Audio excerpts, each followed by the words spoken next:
মুসলমান যদি হয় তাহলে তো তার একটা স্বাভাবিক প্রথম নমুনা হলো তার সামনে যখন তুলিয়াত আলাইহিম আয়াত, আল্লাহ রাব্বুল আলামিনের কোনো বিষয়াবলী আয়াত সমূহ কোনো নিদর্শনের আলোচনা হবে, কোনো নিদর্শনটা তার সামনে চলে যাবে, তার সামনে পড়ে যাবে। মুসলমান দাবিদার হতে হলে, পরিপূর্ণ মুসলমান হতে হলে ওই ব্যক্তির কলবে জাদাতহুম ঈমানা। আজান হয়ে যাওয়ার পরে কোনো মুসলমান মসজিদের পাশ দিয়ে যাবে কিন্তু নামাজের জন্য ঢুকবে না, এটা কোনো মুসলমানের পরিচয় হতে পারে না। মাহফিলের আওয়াজ শোনার পরে মুসলমান টিভির সামনে, চায়ের সামনে, দোকানের আন্ডায় বিভিন্ন অনুষ্ঠানে থাকবে, এটা মুসলমান নামে পরিচয় যদি দিতে হয় তাহলে তা দিয়ে আদায় হবে না। কথা বলেন ঠিক কিনা? তুলিয়াত আলাইহিম আয়াতুহু যাদাতহুম ঈমানা। বলে তো মুসলমান এমন বিশ্বনবী নূর নবী মুহাম্মদুর রাসূলুল্লাহ সাল্লাল্লাহু আলাইহি ওয়াসাল্লাম। আমার ভাইরা, আমার বন্ধুরা, আগে মুসলমান হওয়া দরকার। যদি মুসলমান একবার নিজেকে দাবি করার মতো হয়ে যেতে পারেন তাহলে আমার আলোচনার বিষয়ের উপর আমি আলোচনায় যাব, দাজ্জালের আগমনে মানুষের কি করণীয় আছে। আমার ভাইরা, আমার বন্ধুরা, আগে তো একজন মানুষ মুসলমানের কাতারে যাবে, নবীজির সাহাবী, জলিলুল কদর সাহাবী, বিশ্বনবী নূর নবী মুহাম্মদুর রাসূলুল্লাহ সাল্লাল্লাহু আলাইহি ওয়াসাল্লাম। মক্কায় অল্প কিছু মানুষ মাত্র মুসলমান হয়েছে।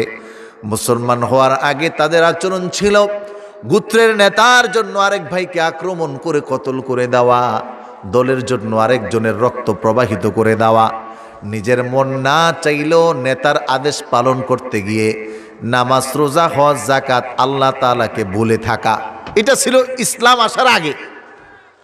মন যা চাইতো তাই করত, যখন যা মনে হতো। মায়ের সাথে জিনা করতে মন চেয়েছে জোর করে জিনা করত, বোনের সাথে জিনা করতে মন চেয়েছে জোর করে জিনা করত, আরেকজনের ভাইয়ের স্ত্রীর দিকে চোখ গিয়েছে, জোর আছে, জুলুম আছে, আক্রিয়ে তাকে নিয়ে আসতো। এই জন্য নাম দেওয়া হলো জাহিলিয়াত, দ্য এজ অফ ডার্কনেস, অন্ধকারের একটা যুগ। আল্লাহ রাব্বুল আলামিন পবিত্র কুরআনুল কারীমের মধ্যে বলে, কয় যুগটার সামান্য একটু পরিচয় তোমাদের কাছে জানিয়ে দেই, হে পৃথিবীর মানুষ শোনো।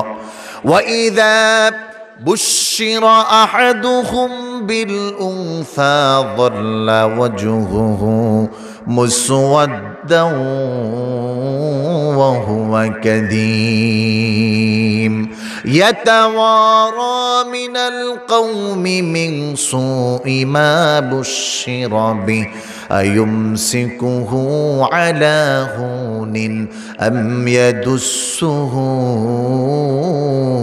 ফিত তুরাব। আল্লাহ রাব্বুল আলামিন জানায় তাদের একটা পরিচয়, কয় কারো কানে এই সংবাদটা যদি যাইতো, আহাদুকুম বিল উনসা, তার ঘরে একটা মেয়ে জন্ম নিছে, শুধু এই খবরটা যদি তার কানে যাইতো তাহলে তার চেহারার রং পরিবর্তন হয়ে যেত। বলে তারা তো এমন মনে করতো মেয়ে হওয়া হলো সবচেয়ে নিকৃষ্ট অবস্থা। সে নিজেকে, তার জবানকে মাটি দ্বারা ধুলায় ধুলুষিত করত, মনে করত আর মানুষের সামনে যাওয়া যাবে না, আর মানুষের সামনে কদর করা যাবে না। আল্লাহ রাব্বুল আলামিন জানায়, নূর নবী মুহাম্মদুর রাসূলুল্লাহ সাল্লাল্লাহু আলাইহি ওয়াসাল্লাম যখনই একজনকে দাওয়াত দেওয়া শুরু করলেন, ওই মানুষটা যখন দিন কবুল করে পরিপূর্ণ মুসলমান হওয়া শুরু করলো, এই মানুষটার কারো উপর জুলুম করে না, এই মানুষটার রাসূলের দরবার ছেড়ে যায় না, এই মানুষটা আরেক ভাইকে আঘাত করে না, এই মানুষটা কোনো ভালো কর্ম থেকে দূরে থাকে না, মুসলমান। আল্লাহ রাব্বুল আলামিনের হাবিব এই দাওয়াত দেওয়ার মাঝখানে একটা সময় পরিবেশ এমন হয়ে গেল, আবহাওয়াটা বড় বন্ধ হয়ে গেল, রেড অ্যালার্ট দিয়ে দেওয়া হলো। মক্কায় আবু জাহেল, উকবা, শাইবা, বিদুর্মী যারাই ছিল রাসূলুল্লাহর বিপক্ষে অবস্থান নিয়ে জারি করে দেওয়া হলো, মক্কার মাঝে আর কেউ মুহাম্মাদের সাথে দেখা করার সুযোগ পাবে না। 144 দ্বারা জারি করে দিল, শুধু আমাদের দলই থাকবে, আর কেউ থাকবে না। কিতাবের মধ্যে লেখে, নূর নবী মুহাম্মদুর রাসূলুল্লাহ সাল্লাল্লাহু আলাইহি ওয়াসাল্লাম ঘরের মধ্যে আবদ্ধ, বাহিরের মানুষ তার কাছে আসতে পারে না। রাসূলুল্লাহ মানুষের কাছে গিয়ে দাওয়াত দেওয়ার সুযোগ এখনো হয় নাই, অল্প মানুষ। এই অবস্থাতে একজন সাহাবী জলিলুল কদর সাহাবী গিফারি গোত্রের একজন জলিলুল কদর প্রসিদ্ধ ব্যক্তি আবু যর গিফারি রাদিয়াল্লাহু তাআলা আনহু দূর থেকে শুনেন কয় মানুষগুলো মুসলমান হচ্ছে। রাসূলের হাতে যেই মানুষটা বায়াত গ্রহণ করে এই মানুষটার অপকর্ম করতে যেতে পারে না, এই মানুষটার আরেক ভাইয়ের উপর আক্রমণ করতে পারে না, এই মানুষটা তার বোনের হক মেরে খেতে পারে না, এই মানুষটা নামাজের সময় হলে দুনিয়ার কাজে আর ব্যস্ত থাকতে পারে না, মুসলমান। আবু যর গিফারি রাদিয়াল্লাহু তাআলা আনহু বর্ণনা করে হে আমার ভাইরা, বুখারীর বর্ণনা ইবনে আব্বাস রাদিয়াল্লাহু তাআলা আনহুমা বলে, হে আমার ভাইরা, আবু যর গিফারি রাদিয়াল্লাহু তাআলা আনহুর মুসলমান হওয়ার ঘটনা তোমাদেরকে আমি শোনাই। তিনি বলতে গিয়ে বলেন, শোনো। আবু যর এই খবরটা পেয়ে তার একটা আপন ভাইকে তিনি পাঠালেন, যাও আব্দুল্লাহর ছেলে, একটি নাম আছে মুহাম্মদ, শুনলাম কুরাইশ বংশের একজন নেতা আগমন করেছে, যেই নেতার কাছে মানুষ গেলে ভালো হয়ে যায়, যেই নেতার কাছে মানুষ গেলে মুসলমানের হাকিকতান গুণ পেয়ে যায়, তুমি একটু গিয়ে আসো, আসলে ব্যক্তিটা কেমন। কিতাবের মাঝে লেখে আবু যর গিফারি রাদিয়াল্লাহু তাআলা আনহুর যেই ভাইকে তিনি প্রেরণ করেছিলেন, তিনি বলেন, আমি সেই রাসূলুল্লাহর সাথে দেখা করলাম, দেখা করে আমি আবার বাড়িতে চলে গেলাম। আবু যর প্রশ্ন করে, কেমন দেখে আসলে? আমি উত্তর দিলাম, আল্লাহর কসম, হে আমার ভাই, ওই ব্যক্তির মতো কোনো মানুষ হতে পারে না। ওই ব্যক্তির মতো এই দাওয়াত, সৎ কাজের আদেশ আর অসৎ কাজের নিষেধ কেউ দেয় না। মনে হইল ওই ব্যক্তিটার মতো এত চমকপ্রদ বাণী পৃথিবীর মানুষ শোনাতে পারে না। হযরত আবু যর গিফারি রাদিয়াল্লাহু তাআলা আনহু বলে, তার এই কথাটা আমার অর্ধেক বিশ্বাস হলো, বাকি অর্ধেকটা হলো না। এরকম মানুষও কি আছে? যেই সময় সবাই সবাইকে মারে, সবাই সবাইকে ধরে, সবাই সবার রক্ত ঝরায়, সবাই সবার উপরে জুলুম করে, এই সময় একটা এমন মানুষ যে সবার কাছে প্রিয়, যাকে সে বলে সেই ভালো হয়। আমার ভাইরা, আমার বন্ধুরা, হযরত আবু যর গিফারি রাদিয়াল্লাহু তাআলা আনহু বলেন, হে আমার ভাইরা, হে আমার যুবক বন্ধুরা, পর্দার মা বোনেরা, মুসলমান হতে হলে একটু সামান্য পরিচয়টা বহন করতে হবে। যদি বলেন আমি মুসলমানের ঘরে জন্ম নিয়েছি, যা মন চাবে আমি তাই করব, একটু জবান খুলে বলেন, যা মন চাবে তাই করা যাবে নাকি? জোরে বলেন। মুসলমান যদি হয় তাহলে গোলাম হয় কার? আরো জোরে বলেন, কার? তাহলে আপনি পৃথিবীতে যদি কোনো মনিবের কাজ করেন, মনিব যতক্ষণ পর্যন্ত আপনাকে ছুটি না দেয় ততক্ষণ পর্যন্ত আপনার ছুটি হয় না। মনিবের সাথে কন্ট্রাক্ট হয়েছে 8টা থেকে 5টা পর্যন্ত কাজ করতে হবে। আপনি যদি 5টার আগেই 2টা বা 3টা বাজে চলে আসেন, টাকা দিবে নাকি? টাকা তো দিবে না, সাইজ করবে। কথা বলেন ঠিক কিনা? আহারে, যাদের জন্য এত ব্যস্ত, এত পাগল, যেই নেতার জন্য আজকে আল্লাহ তাআলার আদেশ ছেড়ে দিচ্ছেন, রবের সাথে তো আপনি মুসলমান পরিচয় হলে একটা কন্ট্রাক্ট ছিল। রবকে বলেছেন, রব আপনার সাথে আমার কন্ট্রাক্ট, আমি 5 ওয়াক্ত সালাত আদায় করব। রব আপনি আমাকে জান্নাতি বানাবেন, আমি 5 ওয়াক্ত নামাজে দাঁড়াবো, আপনি আমার বিপদ আপদগুলো দূর করে দিবেন। আমি 5 ওয়াক্ত নামাজে দাঁড়াবো, আপনি আমার রিজিকের ব্যবস্থা করবেন। আমি 5 ওয়াক্ত নামাজে দাঁড়াবো, আপনি আমার জীবনের হেফাজত করবেন। এটা তো আল্লাহর সাথে একটা কন্ট্রাক্ট ছিল মুসলমানের। অথচ সেও তো মুসলমান দাবি করে, নামাজ তো কোন দিক থেকে যায় বলতে পারে না। দুর্দশা হওয়ার মূল কারণ হলো, বলে যদি মুরিদ সিগারেট খায় তাহলে পীর খায় গাঁজা। কথা বলেন ঠিক কিনা? ওস্তাদ চিনতে হলে ছাত্র দেখো, ছাত্রটা যদি ভালো হয় তাহলে ওস্তাদ আর দেখা দরকার নাই। এবছর ঢাকা ইউনিভার্সিটি, কুষ্টিয়া ইউনিভার্সিটি, বিভিন্ন ইউনিভার্সিটিগুলোতে দারুন নাজাতের ছাত্ররা ফার্স্ট হয়ে গেছে। এই মাদ্রাসা ভালো না মন্দ এটার এখন পরিচয় করা দরকার আছে? এক বাক্যে সব মানুষের দিলে ঢুকে গেছে, যেখানের ছাত্ররা সব ইউনিভার্সিটিতে ফার্স্ট হয়, এই মাদ্রাসা খারাপ হতে পারে? আমার ভাইরা, আমার বন্ধুরা, খেয়াল করুন, বিশ্বনবী মুহাম্মদুর রাসূলুল্লাহ সাল্লাল্লাহু আলাইহি ওয়াসাল্লাম, তার কাছে আবু যর গিফারি রাদিয়াল্লাহু তাআলা আনহু ইসলামটা জানার জন্য, মুসলমান হওয়ার জন্য যাবেন। কিন্তু যাওয়ার আগে একটু পরীক্ষা করলেন, লোকটা ভালো না মন্দ ভালো করে বুঝে যাই। কিতাবের মধ্যে লেখে, ইবনে আব্বাস বর্ণনা করে, খে আমার ভাইরা, এবার আবু যর গিফারী রাদিয়াল্লাহু তাআলা আনহু নিজে রওনা করলেন মুহাম্মদুর রাসূলুল্লাহর সাক্ষাৎ নিবেন। যেই সময়টা মানুষ চতুর্দিকে অন্ধকারে আচ্ছাদিত হয়ে গেছে, আলোর সূর্যটা এমন কোন মানুষটা দেখায়। কিতাবের মধ্যে লেখে আবু যর আসলো, কিন্তু যখন আসলেন তখন মক্কার মধ্যে 144 দ্বারা জারি, নবীজিও বের হতে পারে না, রাসূলুল্লাহর কাছেও কেউ যেতে পারে না। নবীজির সাহাবী আবু যর গিফারী রাদিয়াল্লাহু তাআলা আনহু বলেন, আমি মক্কায় ঢুকে দেখলাম কেউ মুসলমান আছে এরকম কাউরে তো চিনি না, কে বা নবীর সাথী তাকেও তো জানি না, কিন্তু খেয়াল করে দেখলাম শুধু আবু জাহেলের সাঙ্গপাঙ্গরা ঘুরতেছে, আর কাউরে দেখা যাইতেছে না। স্বাভাবিকভাবে মানুষগুলো যেমন বাহিরে যাইতো এখন আর তেমন বাহিরে নাই, শুধু দলনেতাদের পা চাটা গোলাম যারা তাদেরকে দেখা যায়। যখন পরিস্থিতি খারাপ হয় তখন স্রোত উল্টা দিকে বয়, কথা বলেন ঠিক কিনা? ক্ষমতাসীন পৃথিবীতে অনেক নেতা ছিল, কিন্তু সব ক্ষমতা দম্ভ ভেঙে চুরমার করে দিয়েছেন কে? ধরে বলেন কে? সবচেয়ে ক্ষমতার অধিকারী আল্লাহ তাআলার ক্ষমতার সামনে পৃথিবীর কোনো ক্ষমতা কুলাতে পারে? কি করছি আমরা?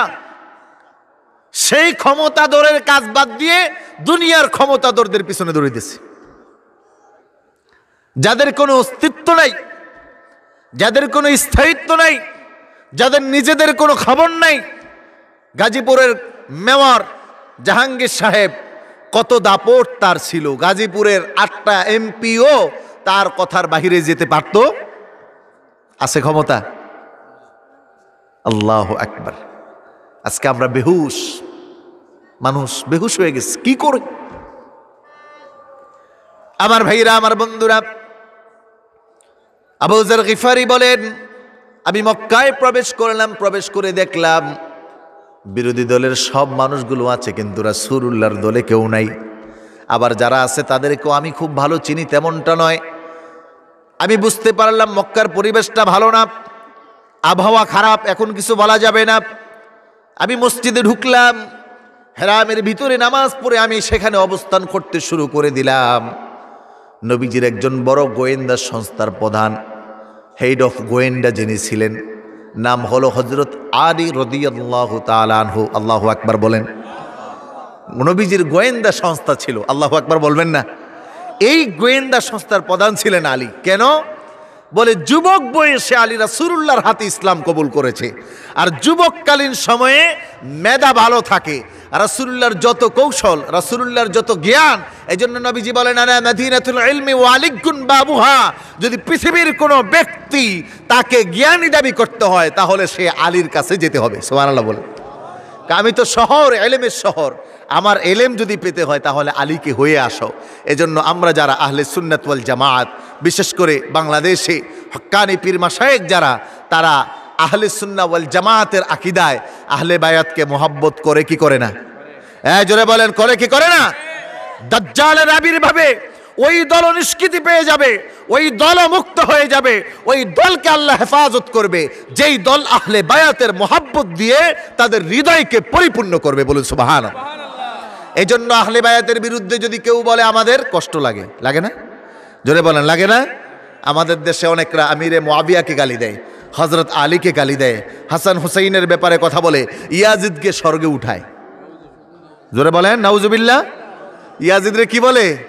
পাশ কাটায়। আবার কেউ কেউ কয় ইয়াজিদ রহমতুল্লাহ আলাইহি। নাউজুবিল্লাহ। জোরে কোন মিয়া? আল্লাহু আকবার, আল্লাহু আকবার। কিন্তু আমরা দীপ্ত কণ্ঠে বলতে চাই, ফুলতলি মাসলাকের এই আওয়াজ, এই ডাক, এই হিম্মত চির অব্যাহত থাকবে, তাদের সৈনিকরা চির জাগ্রত থাকবে। যদি রাসূলুল্লাহ এবং আহলে বায়াতের সম্মান রক্ষায় আমাদেরকে প্রয়োজনে মাঠে নামতে হয়, জবান দিয়ে কথা বলতে হয়, হাত দিয়ে উত্তক্ত করতে হয়, শাহজালালের লাঠি আবার ধরতে হয়, তাহলে ময়দানে তাই করতে হবে। কথা বলেন ঠিক কিনা?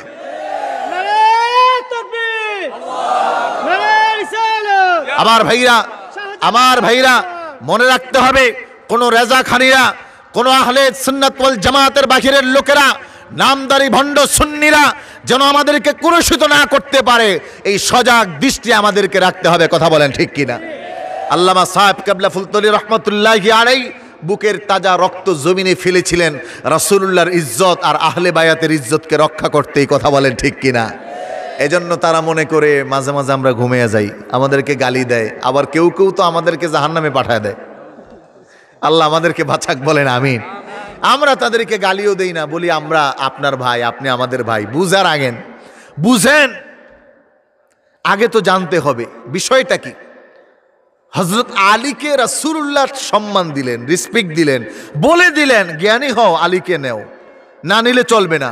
এই জন্য আবু বকর আলীর কাছে আসতো, ওমর আলীর কাছে আসতো, ওসমান আলীর কাছে পরামর্শ নিত। কেন?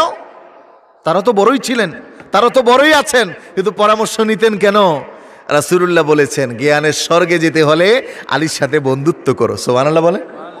সৎসঙ্গে স্বর্গবাস, অসৎসঙ্গে সর্বনাশ। যাক সম্মানিত হাজিরিন, আমি সেই বিষয়ে বলছি না। নবীজির এই গোয়েন্দা সংস্থার প্রধান হযরত আলী রাদিয়াল্লাহু তাআলা আনহু খুব চৌকুশ মানুষ ছিলেন।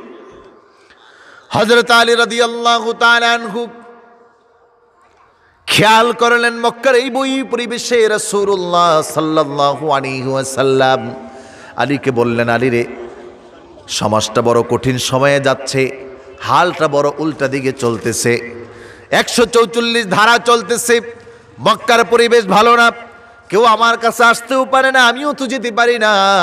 আলী, তোমাকে দায়িত্ব দিলাম, বাহিরের খবরগুলো আমাকে দিবে, কি হচ্ছে কি চলতেছে। হযরত আলী রাদিয়াল্লাহু তাআলা আনহু বলেন, আমি খেয়াল করে দেখলাম মক্কার অদূরের একজন মানুষ যাকে আমরা চিনি না, আবু যর গিফারি, তিনি মসজিদে ঢুকে নামাজ পড়ে মসজিদে অবস্থান করতেছেন। প্রথম দিন আমি মনে করেছিলাম হয়তো তিনি কোনো কাজে এসেছেন, খেয়াল করে দেখলাম পরের দিনও তিনি মসজিদে অবস্থান করতেছেন। এবার আমি গিয়ে সালাম করলাম, মুসাফির আপনি নাকি? বলে হ্যাঁ, চলুন আপনার আমার বাড়িতে আজকে আপনি অবস্থান করবেন। হযরতে আবু যর বলে, হে পৃথিবীর মানুষ শোনো, মুসলমান হওয়া এত সহজ নয়। মুসলমান খাতায় আমার নামটা লেখানোর জন্য, আমি নিজেকে মুসলমান দাবি হওয়ার জন্য আমি অবস্থান করলাম। আলীর সাথে সাথে আলীর বাড়িতে গেলাম, রাত্রি কাটালাম, ভয় করতেছিলাম এটা কি নবীর পক্ষে না বিপক্ষে, এটা কি রাসূলুল্লাহর সৈনিক নাকি আবু জাহেলের সৈনিক, না জানি কোনটা বলে বড় বিপদে পড়ে যাই। একদিন চলে গেল, জবান খুললাম না। পরের দিন আবার মক্কার মসজিদে চলে আসলাম, কাবার প্রান্তরে বসে আছি। আলী তো টার্গেট, বিচক্ষণ মানুষ, গোয়েন্দা মানুষ, খেয়াল রেখেছে লোকটা যায় না আসে। পরের দিন আবার সন্ধ্যাবেলা খেয়াল করে লোকটা সেই দিনও যায় নাই। লোকটাকে আবার নিয়ে হযরত আবু যর গিফারিকে নিয়ে বাড়িতে, এবার হযরত আলী রাদিয়াল্লাহু তাআলা আনহুর কাছে আবু যর গিফারি রাদিয়াল্লাহু তাআলা আনহু কিছু বলবে ভাব। আলী বলতেছে, আচ্ছা ভাই মুসাফির, আপনাকে কয়েকদিন যাবত দেখতেছি, প্রায় 3-4 দিন আপনি মক্কায় আসছেন, কিন্তু আপনি মক্কার মানুষ না, আপনি আসলে কেন আসছেন? হযরত আলী ভয় পাচ্ছিলেন যে না জানি আবার কোনো ব্যক্তিকে দিয়ে আমাদের দেশে যেমন গুম হয়ে যায়, নাম নিশানা ঠিকানা কিছুই থাকে না, ঠিক ওই মুহূর্তে যারা রাসূলুল্লাহকে ক্ষতি করার জন্য কেউ কোনো পায়তারা করলো কিনা, এই বিষয়টা বোঝার জন্য হযরত আলী রাদিয়াল্লাহু তাআলা আনহু আবু যর গিফারিকে টার্গেট করছেন। বলতেছে, আপনি কি কাজে আসছেন? এবার হযরত আবু যর গিফারি রাদিয়াল্লাহু তাআলা আনহু বলে, ভাই আমি জানি না আপনি কে, তবে আমি ওই গিফার গোত্রের একজন মানুষ, শুনতে পেয়েছি মক্কায় নাকি কুরাইশ বংশে একজন লোক আসছে, তার কাছে মানুষ গেলেই নাকি চেঞ্জ হয়ে যায়, আমি একটু তাকে দেখতে আসছি। আলী রাদিয়াল্লাহু তাআলা আনহু এবার আশ্বস্ত হলেন যে এই লোকটা অন্তত রাসূলুল্লাহর ক্ষতি করবে না। বললেন, যদি তাই হয় তাহলে সাবধান, আপনি দ্বিতীয়বার আর মুহাম্মাদের নাম নিয়েন না, কারণ এখন সময় যা চলতেছে শুধু রাসূলের নাম নিলেই গলা কাটা যাবে। এরকম বৈরী পরিবেশ মুসলমানের সময় আসবে, তবে মুসলমান আল্লাহকে বলে থাকবে। জোরে বলেন, থাকবে। আমাদের দেশে নাস্তিকদের উদ্ভ্রুব মাঝে মাঝে বেড়ে যায়, বাতিলদের আক্রমণ মাঝে মাঝে বেড়ে যায়, কিন্তু যত কিছুই হোক এই দ্বীন আর ইসলাম রক্ষার দায়িত্ব কার? জোরে বলেন, কার? কেউ যদি এটার ধারে কাছেও না যায়, এটা মরে যাবে। আল্লাহু আকবার, এটার দায়িত্ব তো আল্লাহ নিয়েছেন। আমার ভাইরা, আলী বললেন, যদি তাই হয় তাহলে আপনি আমার পিছনে পিছনে আসবেন, পিছনে পিছনে হাঁটবেন, কোনো কথা বলবেন না, আমি যেই ঘরে ঢুকে আপনিও ঢুকে যাবেন। তবে হ্যাঁ, আমি যদি রাস্তায় দেখি আপনার কোনো ক্ষতি হবে এরকম কোনো ব্যক্তির সাক্ষাৎ সামনে পড়ে যায়, তাহলে আমি জোতা ফিতা ছিঁড়ে গেছে এই অজুহাতে আমি আমার মাথাটা নিচের দিকে করে দিব, পায়ের কাছে হাত নিব, আপনি হাঁটতেই থাকবেন, আপনি বন্ধ করবেন না। আল্লাহু আকবার বলেন। এই যে মুসলমানের আকীদা বিশ্বাস, মুসলমানের আমল, বলে একজন মুসাফির আসছে, ভিনদেশি আসছে, তারে চিনেও না, কিন্তু আলী রাদিয়াল্লাহু তাআলা আনহু তার জীবন রক্ষা করার জন্য, আলী বলে ভাই যদি আমি অপরাধী হই, আক্রমণ আমার উপর হবে, যত বিপদ আমার উপর আসবে, কিন্তু আপনার যেন কোনো ক্ষতি না হয়। অথচ আজকে আমরা মুসলমান পরিচয় দেই, কিন্তু আমার আরেক মুসলমান ভাইয়ের রক্ত ঝরাই। কথা বলেন ঠিক কিনা? মুসলমান পরিচয় দেওয়ার আগে তো অন্তত লাগবে। আমার ভাইরা, আমার বন্ধুরা, হযরত আলী রাদিয়াল্লাহু তাআলা আনহুর সামনে আবু যর গিফারি পিছনে হাঁটছেন। রাসূলুল্লাহর দরবারে আলী রাদিয়াল্লাহু তাআলা আনহু পরিচয় করিয়ে দিলেন। আবু যর গিফারি রাদিয়াল্লাহু তাআলা আনহু রাসূলুল্লাহকে সালাম দিলেন, আসসালাতু ওয়াসসালামু আলাইকা ইয়া রাসূলুল্লাহ, আসসালাতু ওয়াসসালামু আলাইকা ইয়া হাবিবাল্লাহ। নবীজি হে, চাস্তো ভাই থেকে শুনতে পেয়েছি আপনি নাকি এরকম বলেন।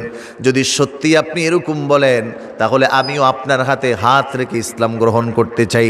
রাসূলুল্লাহর হাতে আবু যর গিফারি হাত রেখে বললেন, আশহাদু আন্না মুহাম্মাদান আবদুহু ওয়া রাসূলুহু ওয়া আশহাদু আল্লা ইলাহা ইল্লাল্লাহ।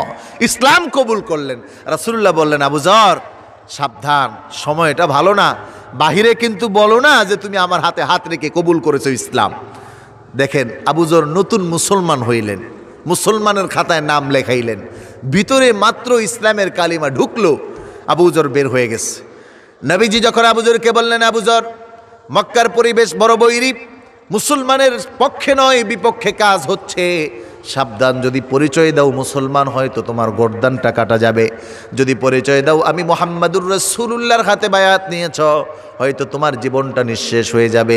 হযরত আবু যর রাসূলুল্লাহর সামনে বলেন, ইয়া রাসূলুল্লাহ, ইয়া হাবিবাল্লাহ, ফিদাকা নবী, আমার জীবন, আমার মরণ, আপনার সব কিছু, আমার সব কিছু আপনার জন্য কোরবানি হোক। নবীজি, আল্লাহর কসম, আমি যেই মহাসত্যকে লালন করেছি, আমি যে মুসলমান হয়েছি, এটা আমি এখনই কাবার সামনে গিয়ে প্রকাশ করে দিব। বলুন সুবহানাল্লাহ। মুসলমান তো এর নাম, তুলিয়াতে আলাইহিম আয়াতুহু যাদাতুহুম ঈমানা। আর এখন আমাদের মুসলমানিত্ব হয়েছে গানের তবলা যত বাজে আমরাও তত নাচি। মুসলমানের মুসলমানিত্ব হয়েছে কোরআনের আওয়াজ হয়, কিন্তু আমার মিছিল আর মিটিং শেষ হয় আল্লাহু আকবার। মুসলমানের পরিস্থিতি তো এমন হয়েছে, বড় হাজী সাহেব, কিন্তু মেয়ের বিয়ার সময় গায়ে হলুদ ছাড়ে। জোরে বলেন, আহারে, চিন্তা করছেন কোথায় কি? এজন্য আল্লাহ তাআলা ডেকে বলেন, ইয়া আইয়ুহাল ইনসানু মা গররাকা বিরাব্বিকাল কারীম। হে ইনসান, কে তোমাকে তোমার রব থেকে দূরে সরাইয়া দিল? এমন কি তুমি পাইলে, এমন কি তোমার কাছে আছে যার কারণে তুমি আমাকে ভুলে গেছো? আল্লাহ তাআলা বলতেছেন, দুনিয়ার সব কিছু দুধাও। কোরআন বলে, যুগ্গিনা লিন-নাসি হুব্বুশ শাহাওয়াতি মিনান নিসাই ওয়াল বানিনা ওয়াল কানাতিরিল মুকানতারাতি মিনাদ যাহাবি ওয়াল খাইরিল মুসাওয়ামাতি ওয়াল আনআমি ওয়াল হারথ। পৃথিবীতে তোমরা যা কিছু চাকচিক্যময় দেখো, এগুলো যালিকা মাতাউল হায়াতিদ দুনিয়া, মাত্র দুনিয়ার জীবনের জন্য। আমার ভাইরা, আমার বন্ধুরা, একটা ছোট্ট সন্তান, সাধারণ একটি উদাহরণ ভালো করে বুঝুন। বাবা যখন সন্তানকে স্কুলে ভর্তি করিয়ে দেয়, বাবা সোনাকে, ছোট্ট বাচ্চাটাকে বারবার বলতে থাকে, বাবাকে স্কুলে এক এক ক্লাস করে যখন তুমি পুরে মাস্টার হয়ে যাবে, মাস্টার শেষ করে ফেলবে, তখন তুমি একজন বড় ডাক্তার হওয়ার সুযোগ আছে, একজন ইঞ্জিনিয়ার হওয়ার সুযোগ আছে।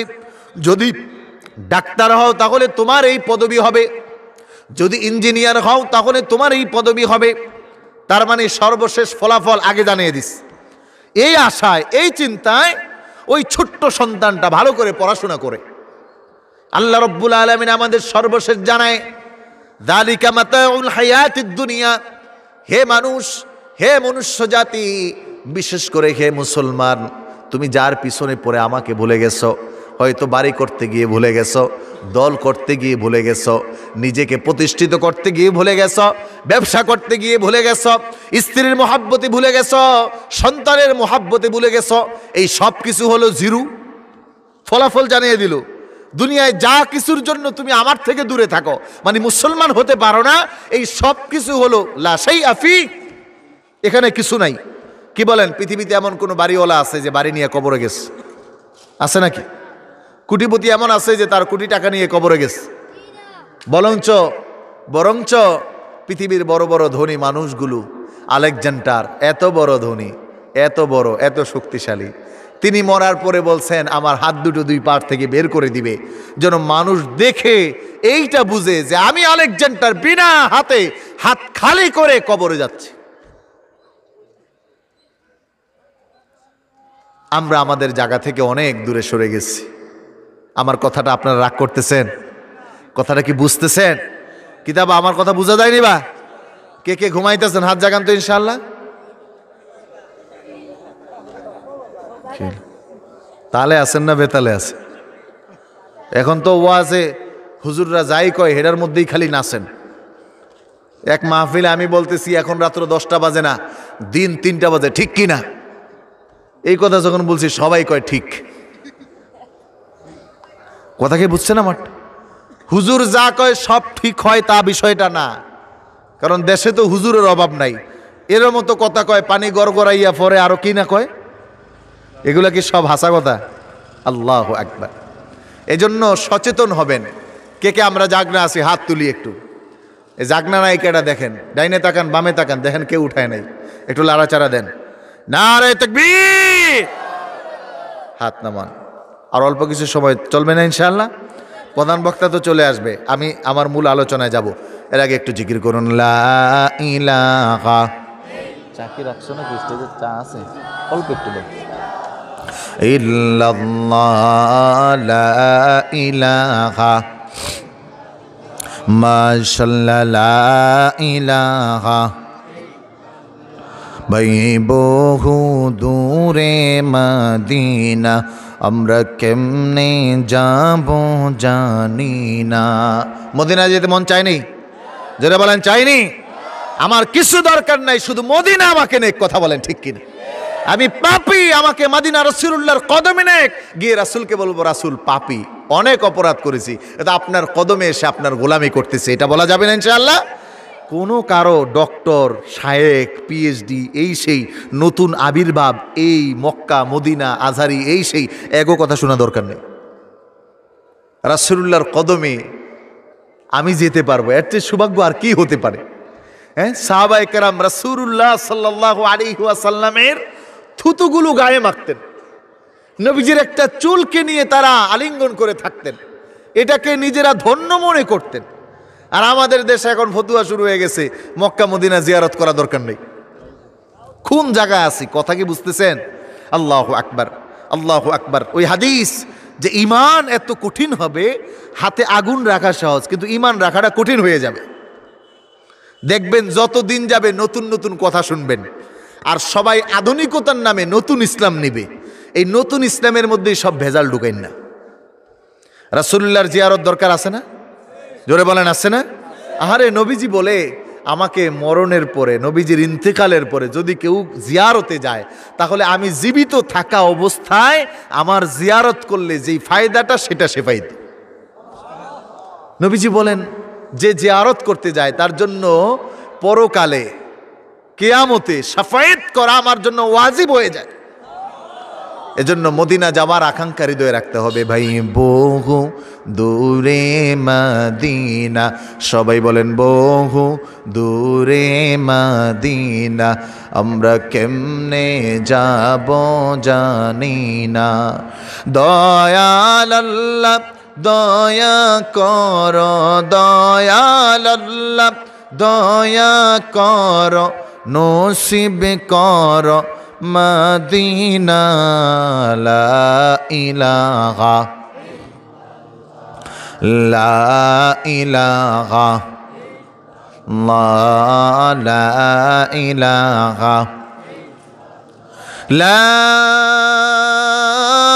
ইলাহা ইল্লাল্লাহু মুহাম্মাদুর রাসূলুল্লাহ সাল্লাল্লাহু আলাইহি ওয়াসাল্লাম।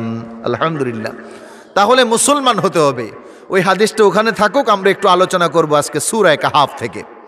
সূরা কাহাফ মক্কায় অবতীর্ণ একটি সূরা।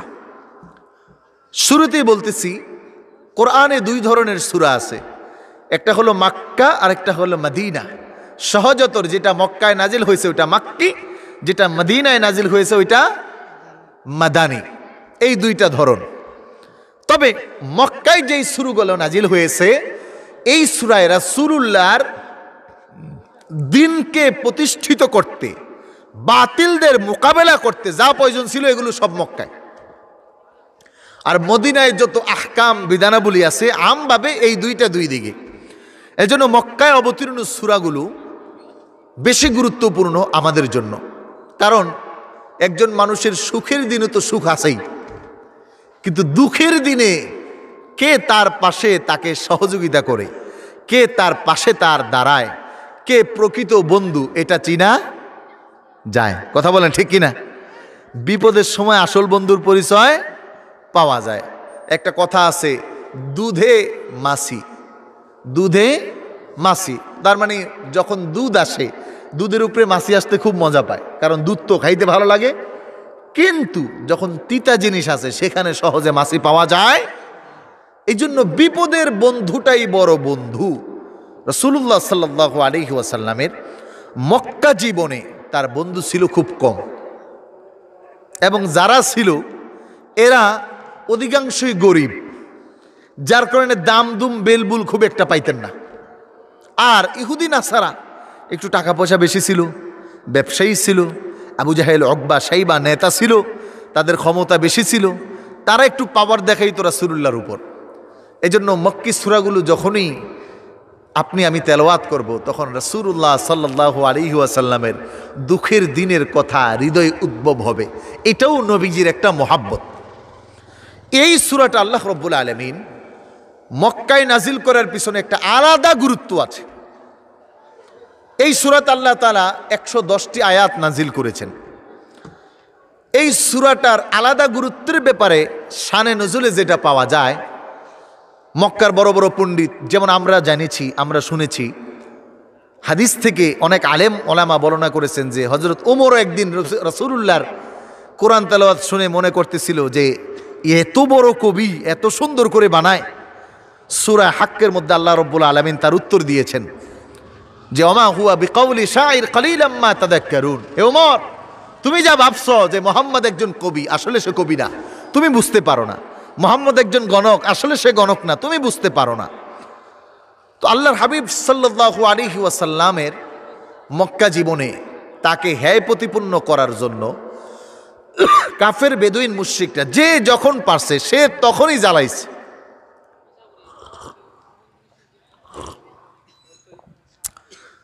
এই কঠিন বিপদে রাসূলুল্লাহকে থামানোর জন্য মক্কার বড় বড় পণ্ডিতরা একদিন একটা জনসভায় বসলো।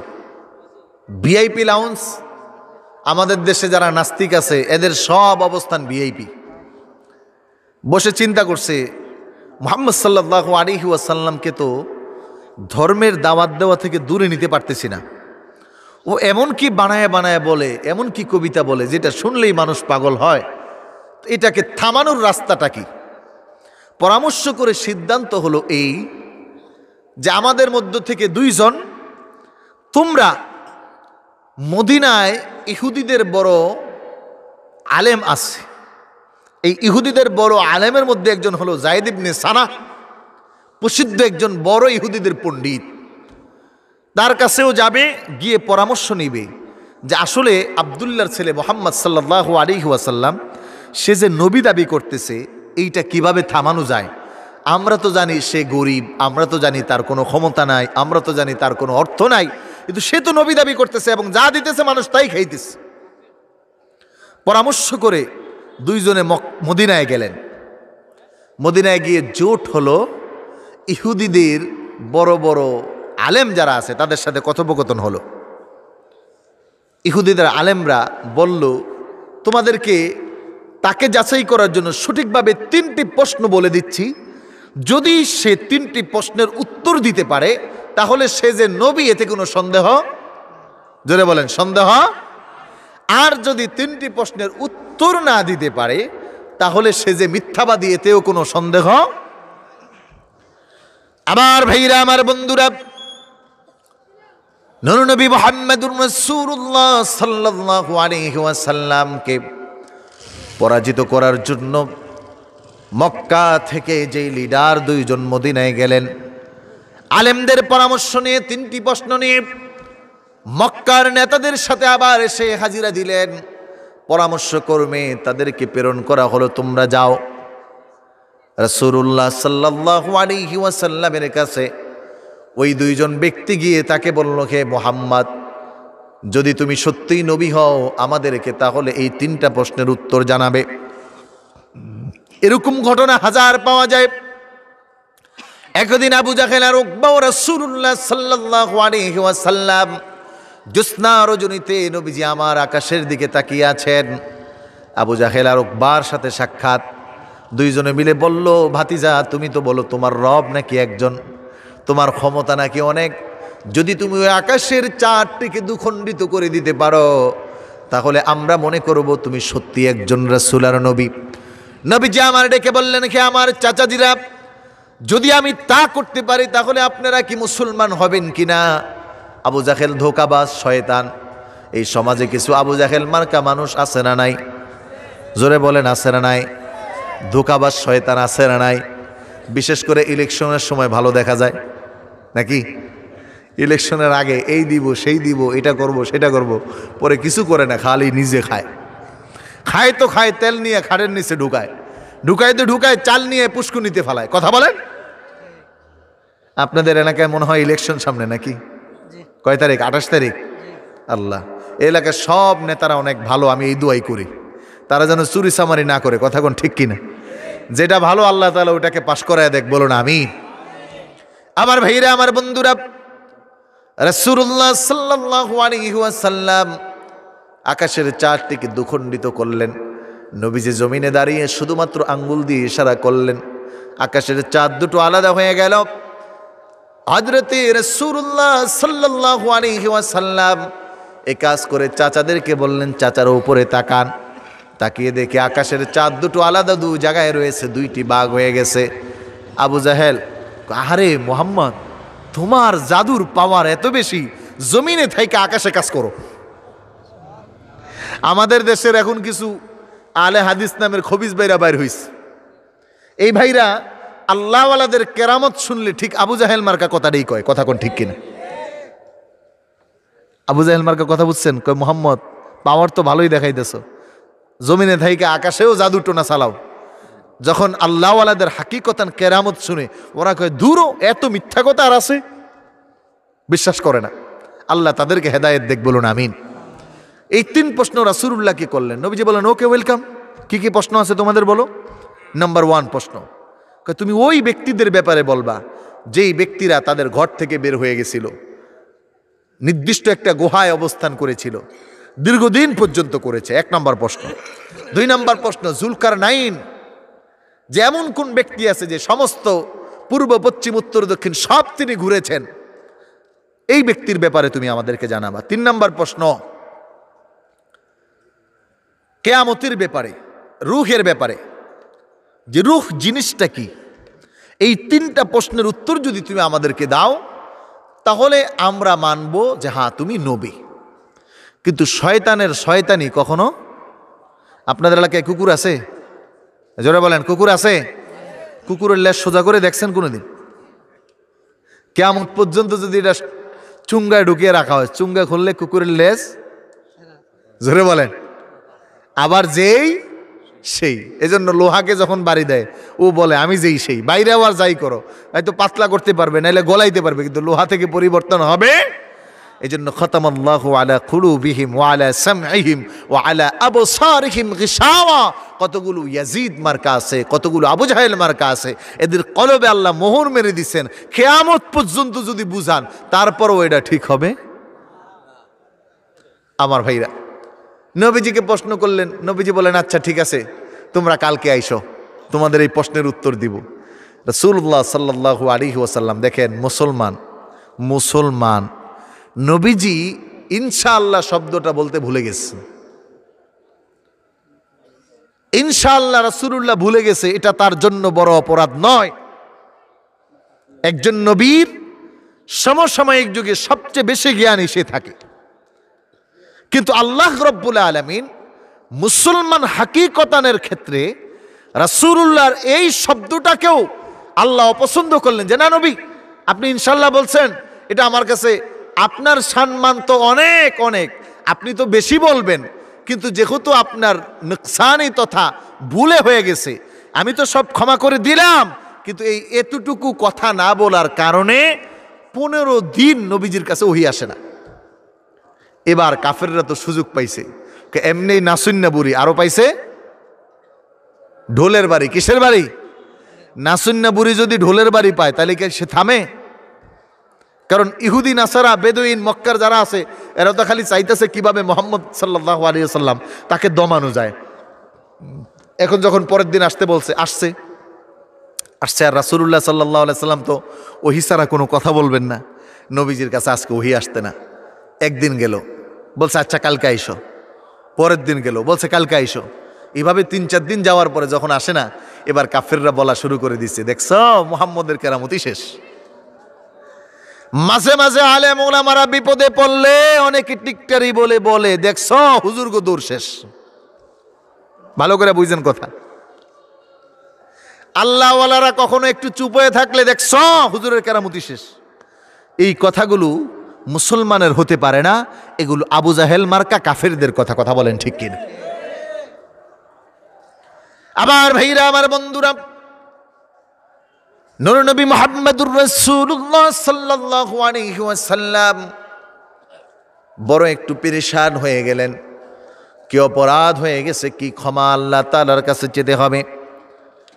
বিশ্বনবী মুহাম্মদ সাল্লাল্লাহু আলাইহি ওয়াসাল্লাম 15 দিন পর্যন্ত স্থির। কেউ বা বলে পাগল, কেউ বা বলে মাতাল, কেউ বা বলে জাদুকর, কেউ বা বলে ধোঁকাবাজ। মানুষগুলো রাসূলুল্লাহকে টিটকারি দিচ্ছেন। নবীজির হৃদয়টা আঘাতে জর্জরিত হয়ে গেছে। আল্লাহ রাব্বুল আলামিন তার হাবিবের কাছে একটি সূরা পাঠিয়ে দিলেন। 15 দিনের 16 দিনের সময় জিবরাইল রাসূলুল্লাহকে সালাম দিলেন। আল্লাহ রাব্বুল আলামিন ওই সূরার মাঝে আল্লাহর হাবিবকে জানালেন, ওয়ালা তাকুলান্না লিশাইইন ইন্নী ফাইলুন যালিকা গাদা ইল্লা আইয়াশা আল্লাহ। হে হাবিব, আপনি যেন ভবিষ্যতে আর এরকম শব্দ বের না করেন। আগামীকাল কিছু করবেন অথচ বলবেন না ইনশাআল্লাহ, এটা দিয়ে নয়। যখনই আপনি পরবর্তী সময়ের ব্যাপারে কোনো ওয়াদা দিবেন, কোনো কার্য করবেন, তখন আপনি বলবেন ইনশা। কিন্তু দুঃখ কোন জায়গায় জানেন? আমাদের দেশে এখন টাকলু মুরাদ সাহেব মাইকে জোরে কইতেছে ইনশাআল্লাহ বাংলাদেশের রাষ্ট্রধর্মে ইসলাম থাকবে না। কথা কি আমারটা বুঝছেন? কি বলে? ইনশাআল্লাহ দেশের রাষ্ট্রধর্ম ইসলাম থাকতে পারে না, ইনশাআল্লাহ একক ধর্ম থাকতে পারে না, নিরপেক্ষ রাষ্ট্র হবে। শয়তানের ঘরের শয়তান। আল্লাহ কইছে কোন জায়গায় ইনশাআল্লাহ কইতে, আর আমি বলে থাকি প্রায় যে চোরেও আমাদেরকে অভিশাপ দেয়। কথা কোন ঠিক কিনা?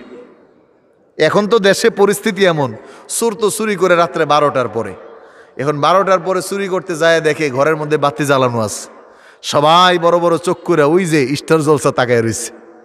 চোরে মনে মনে আল্লাহ ঠাড়া আমার উপরে আগে ফালানের আগে অগুপরে ফালান, ওগুলিকে একটু চুরিরও ঠিক মতো করতে পারি না।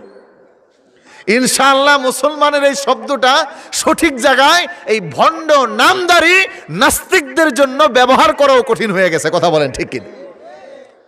পাগলের পাগলামি না কোন? ইনশাআল্লাহ কয় ইসলাম রাখবে না। এত পাগল কি মানুষ হয়? এগোরে নাকি আবার কত জায়গায় বসায় দিস গাঁজাখোর। আল্লাহ হেফাজত করুক, বলুন আমিন। কি আপনারা আমার কথা রাগ করছেন? কি বলেন, রাগ করছেন? এদেশে ইসলাম থাকবে না, তাহলে থাকবে কোন দেশ? যে দেশের 90-92% মুসলমান, এদেশে যদি রাষ্ট্রধর্ম ইসলাম না চালায়, হিন্দু ধর্ম বা কোনো নিরপেক্ষ ধর্ম দিলে কোনো জাতি শান্তিতে থাকতে পারবে না। কথা বলেন ঠিক কিনা? এদেশের রক্ত মাংসে, এদেশে এদেশের রক্ত মাংসে সকালের সূর্য উঠে আজানের ধ্বনি দিয়ে, সন্ধ্যার সূর্য ডুবে আজানের ধ্বনি দিয়ে এদেশের মুসলমান অমুসলিমদেরকে নিরাপত্তা দেয়, এদেশের মুসলমান অমুসলিমদের অধিকার রক্ষা করে। তারা মূর্তির পায়ে রাখতে পারে না কোরআন। এগুলো নাস্তিক আর দালালদের কাজ। কথা বলেন ঠিক কিনা? ইসলামের নামে তারা আমাদেরকে ধোঁকা দেয়।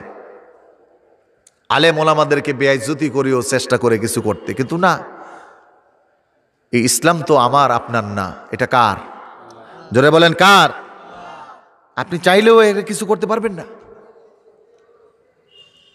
আল্লাহর হাবিব 15 দিন পরে ওহী আসার পরে এই 3টা প্রশ্নের উত্তর তাদেরকে দিলেন।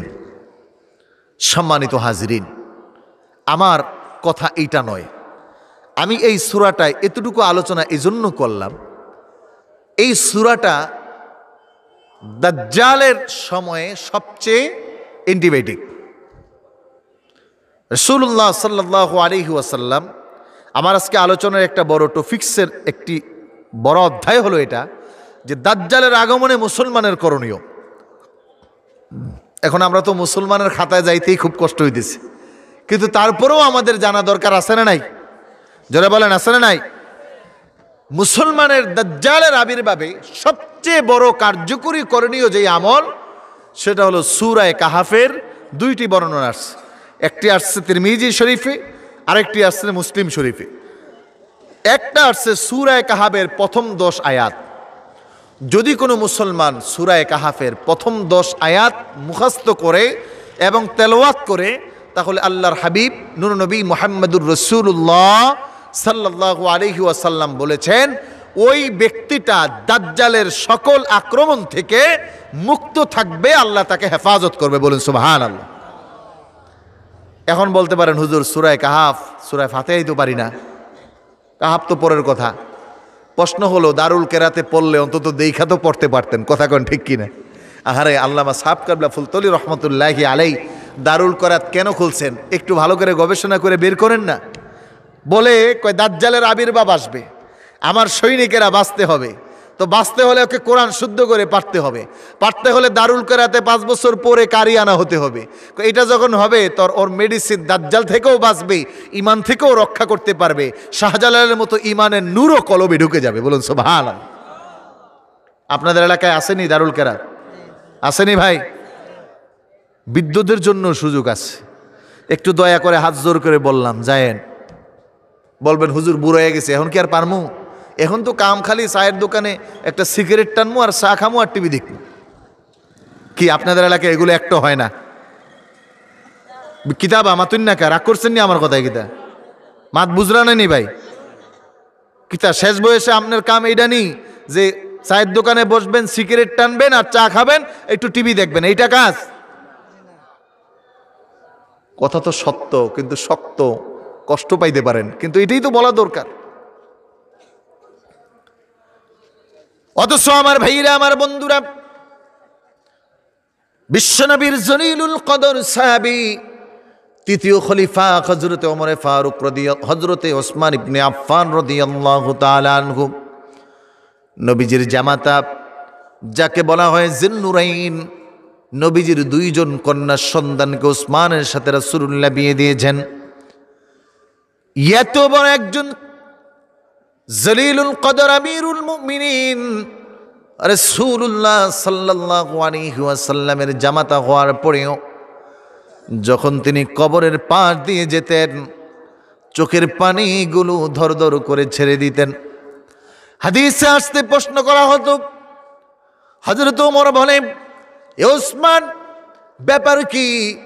জান্নাতের জাহান্নামের কত আলোচনা তোমার সামনে হয়, কত আযাবের কথা তোমার সামনে হয়, কত বর্ণনা রাসূলুল্লাহ তোমার সামনে করেন। ওই সময় তো এমন করে তোমাকে কাঁদতে দেখি না, যখন তুমি কবরের পাশে এসে কান্না করা শুরু করে দাও। ব্যাখ্যার মাঝে আসছে, হযরত ওসমান রাদিয়াল্লাহু তাআলা আনহু যখন কোনো কবরের পাশ দিয়ে যেতেন, পাশে বসে যেতে হাউমাউ করে কবরের দিকে তাকিয়ে তাকিয়ে কান্না করতেন। মানুষগুলো তাকিয়ে তাকিয়ে দেখতেন, কেউ ভাবতেন মনে হয় ওসমান পাগল হয়ে গেছে। প্রশ্নের উত্তরে হযরত ওসমান রাদিয়াল্লাহু তাআলা আনহু বলে, হে আমার পানের ভাইরে শুনো, রাসূলুল্লাহ সাল্লাল্লাহু আলাইহি ওয়াসাল্লাম বলেছেন, আউয়ালু মা ইউহাসাবু বিহিল আবদু ইয়াউমাল কিয়ামাতিস সালাহ। কিয়ামতে প্রথম হিসাব সালাতের হবে, কিন্তু এই কিয়ামতে যাওয়ার জন্য প্রথম ঘাটিটা হলো কবর। বিশ্বনবী জবান দিয়ে বলেছেন, এই কবরটা হলো আউহুফারিম মিনান নার। এমনও অনেক মানুষের জন্য হবে কবরটা হবে জাহান্নামের একটা ঘাঁটি। আবার এমন অনেক মানুষ হবে কবরটা তার জন্য জান্নাতের বাসস্থান হয়ে যাবে। এই জন্য কবি বলে, কাফন আমার আপন, কবর আমার ঘাটি, ওই কবরে যেতে হবে থাকবে না কেউ সাথী, ওই কবরে যেতে হবে থাকবে না কেউ সাথী, থাকতে হবে নিরালায় একা একা বাসতলায়, থাকতে হবে নিরালায় একা একা বাসতলায়। কথা বলেন ঠিক কিনা? কেউ যাবে? 3.5 হাত মাটির ঘর, কারো আপন কারো পর। হাদিস নকল করছে। 3.5 হাত মাটির ঘর, কারো আপন কারো পর, কারো আবার ফুলেরই বাগান, কারো বা হবে জাহান্নাম। হযরত উসমান বলে, ভাইরা আমার, রাসূলুল্লাহ বলেছেন, এই কবরে যদি কোনো একটা মানুষ মাপ পেয়ে যায়, মুক্তি পেয়ে যায়, পরকালের প্রত্যেকটা ঘাটে তার জন্য সহজ হয়ে যাবে। আমার ভাইরা, আমার বন্ধুরা, মুরব্বী বাবারা, শেষ বয়স আপনার প্রশ্ন থাকতে পারে, হুজুর অসুস্থ, ভালো লাগে না, কিন্তু দারুল কেরাতে গিয়ে একটু বসে থাকেন, সূরা কাহাফের 10টি আয়াত তেলাওয়াত মুখস্থ পারেন নাই, সমস্যা নাই, অন্তত হুজুরকে বলেন, হুজুর 10টা আয়াতের বাংলা অনুবাদটা কি সেটা একটু আমারে জানায়া দেন। এগুলোর তো সময় নাই, সময় আছে খালি চায়ের দোকানে বসে এই কথা সেই কথা, গিবত ফাহেশ কথা বলেন। অথচ আমাদের যে সব শেষ হয়ে যাচ্ছে, সময় শেষ হয়ে যাচ্ছে, আমলের সময় কমে যাচ্ছে, এই খবর কোনো মুসলমানের নামে মুসলমান। এজন্য আমি প্রায় আমার আলোচনায় বলি যে আমাদের মুসলমানের অবস্থা হলো এই, এক চোর চুরি করছে, হুজুরে ওয়াজ করছে, কোরবানি দেওয়ার ফজুরত শুই না, ওই রাত্রে গিয়ে আরেকজনের গোয়ালের গরু চুরি করে নিয়ে আসছে। পরের দিন কোরবানি। কি আমার কথা বুঝতেছেন? খারাপ লাগতেছে কি? পিছনে ভাইরা কথা শোনা যায়? পরের দিন কোরবানি, এখন খুব আবেগ তো, হুজুরকে নামাজের আগেই বলে রাখছে, হুজুর নামাজ শেষ হইতে দেরি, আমার কোরবানি সবার আগে দিবেন। যদিও সত্য কথা বলতে হয়, আমার এলাকায় আমার মসজিদ এরিয়াতে এমন একটা শয়তান আছে, ও চুরি করে দেয় না, কিন্তু জুলুমি করে টাকা টুকা কামায়। এইটাই আবেদন করে, হুজুর খতিব সাহেব কোরবানি কিন্তু সবার আগে আমারটা দিতে হবে। তো হুজুর তো বেকায় দেয়, হুজুর তো জানে চুরি করে, ব্যাপার কি? নামাজের পরে জিজ্ঞাসা করছে, ভাই ব্যাপার কি? আপনার তো গরু কিনার সামর্থ্য নেই, গরু পাইলেন কই? হুজুর কালকে যেই ওয়াজ করছেন, কোরবানি কি না দিয়ে পারি? তো গরু কোন জায়গাতে? গরুর ব্যবস্থা করছি, আসেন। হুজুরও নাসর বান্দা, মাঝে মাঝে কিছু হুজুর থাকে না, আল্লাহু আকবার। এক হুজুর আছে, আমরা তো নামাজ পড়তে চাই না, জিগাইলে এই নামাজ পড়তে হয়, কয় না হুজুর লুঙ্গিটা ভালো না। আমার কথা বুঝে দেয় না? নামাজ পড়তে আসো, কয় হুজুর গোসল করা লাগবে। নামাজ পড়তে আসো, কয় একটু আইতেছি, কাজটা সাইরা আসি। এইবার হুজুর নিয়ত করছে, আজকা চান্দু কেমনে বাসো একটু দেখবো। হুজুরে আগেই লুঙ্গি রাখছে, সাবান রাখছে, গোসলখানায় পানি বইরা রাখছে, সব ব্যবস্থাপনা কইরা আজকে ডাকছে, এই নামাজ পড়তে হয়, কয় হুজুর লুঙ্গি ভালো না। হুজুর কয় লুঙ্গি রেডি আছে তোর লেগে আয়। কয় হুজুর গোসল করা লাগবে, কয় বেটা লুঙ্গি গোসল রেডি, সাথে সাবানও ফ্রি, আজকে তোরে ছাড়াছাড়ি নাই, নামাজ পড়বি না মানে। এখন আসে না, হুজুর 2-3 বার ডাক দিছে, চিন্তা কয় আরে হুজুর গো জ্বালায় বাঁচলাম ওই না। কি কয়? হুজুর গো জ্বালায়? কিরে ভাই, তোমাকে নামাজের জন্য ডাকে, এটা কি হুজুর তোমারে জ্বালায়? ভাইরা আমার, হাদিস তো পড়ছি, হাদিসের চোখ দিয়ে দেখি আপনি জাহান্নামে ঢুকতেছেন, আগুনের মধ্যে পড়তেছেন, তখন আপনারে ডাক দেওয়া, এটা তো পাগলও যদি এতটুকু বুঝে না ওইটা খারাপ, তাহলে পাগল ওটাই না রাখে। অন্ধ মানুষ তো বুঝে না সে কই যাইতেছে। আর আমাদের পরিস্থিতি হলে এই যে মুসলমান মানি তো অতটুকু যে কালিমা পড়ছি, সকালে একটু গেছি, বাস শেষ, আর দাঁড়দারি না। আমেরিকা যেতে হয়, লন্ডন যেতে পারি, ডাক্তার হতে পারি, পিএইচডি হতে পারি, বড় গবেষক হতে পারি, বড় ধনী হতে পারি, দানবীর হতে চাই, নামই হতে চাই, মুসলমান হতে চাই না। কথা সত্য না মিথ্যা? জোরে বলেন।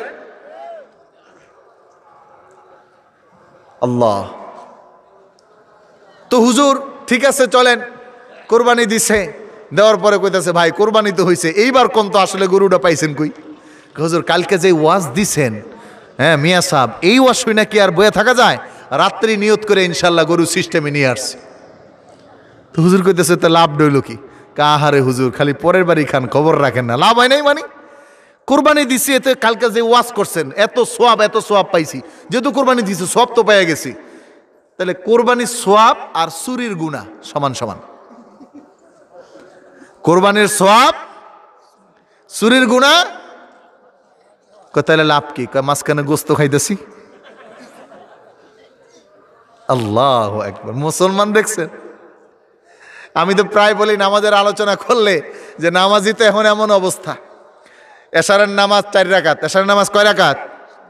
না 6 রাকাত। ফজর কয় রাকাত? কিতাবা মাতুন নাকা। জোহর এই দেখছেন অনেকে চোখ কেমন করতেছে। হায় রে মুসলমান, এত মুসলমান, এর বাপ দেখলে মনে হয় ওই যে মুনকার নাকির এর বন্ধু। কবরে যাবে কবে, আরে দোস্ত অনেকদিন দেখা হয় নাই, আজকে কবরে আসলাম, মিলেমিশে থাকি, কি এর প্রশ্ন করবা তোমরা আমারে? কি কথা, আমি খুব মিথ্যা কথা বলতেছি নাকি? দাজ্জাল আসলে তো ঈমান রাখা কঠিন।